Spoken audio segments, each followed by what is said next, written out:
Cependant, lorsque Michelle Thor la épouse en 1995, la chanteuse pensait avoir trouvé la perle rare. Mais son comportement a vite changé.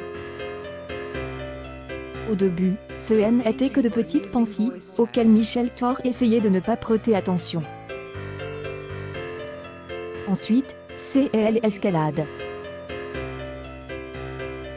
Son partenaire semble prendre un plaisir malsain à la rabaisser. Michelle comprend qu'elle a affaire à un pervers narcissique, comme elle nous le dit à tous les deux. Sous son influence, elle ne peut pas quitter cet homme. Puis, un jour, elle décide de cesser d'accepter l'inacceptable, les humiliations, les insultes et de rompre. En 1997, le couple a divorcé. Pour elle, interprète du romantique Take Maître Than Swing Tonight, cet échec sentimental est certainement difficile à surmonter pour Michelle Thor. Entre son histoire d'amour avec Christophe, puis son mariage avec Jean Vidal, et enfin cette rupture après 2 ans de cette relation, elle est sans doute amère.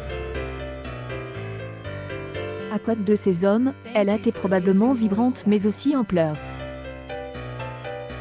Cependant, elle ne semble pas être en mesure d'effacer Jean-Pierre ainsi, mettant de côté ses arguments tout d'un coup, Michelle Thor est convaincue qu'ils peuvent se donner une seconde chance et décider de vivre à nouveau ensemble.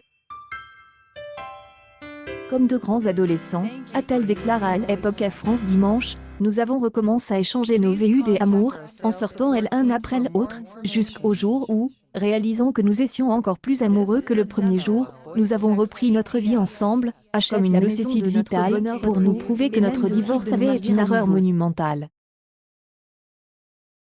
En plus de 10 ans, la chanteuse semble vivre un bonheur intense. Tout ne nous semble pas si idyllique. En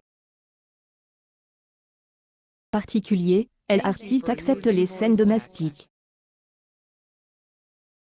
Cette fois, est plus grave. À tel point en 2010, Michelle Thor a déposé une plainte pour violence domestique.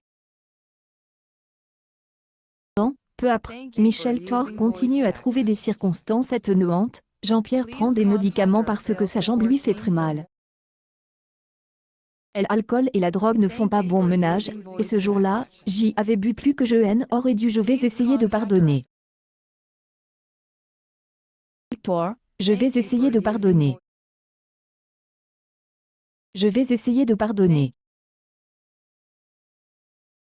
Promis que cela ne se reproduirait plus jamais, a-t-il déclaré à l'époque à notre magazine.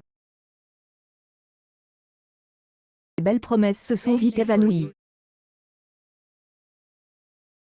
L'année dernière, ils se sont à nouveau brisés. De karma passe.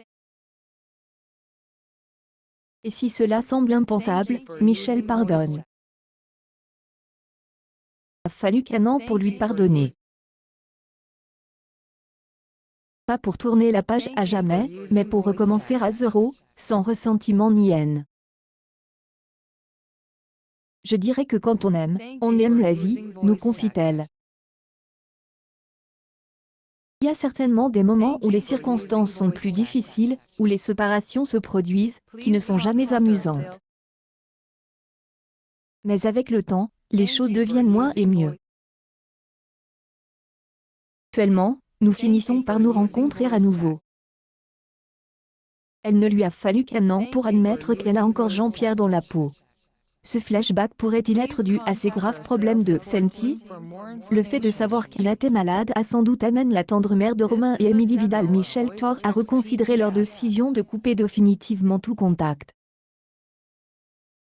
Vous savez, je ne peux pas être en colère contre quelqu'un que j'aime, dit Michelle Thor. L'amour est différent, l'amour change, mais il est toujours là, admet-elle dans nous deux. Une dévotion et une abnégation dignes d'un saint pour quelqu'un qui, à 73 ans, croit encore à l'amour sous toutes ses formes. Le temps des accusations et des reproches est terminé, tout est effacé et on recommence. Déterminée à accepter son karma, Michelle Thor conclut, c'est la vie, c'est bien. On fait de son mieux, On fait ce qu'on peut. Accueil News People Michelle Thor, la chanteuse pardonne tout à son bourreau.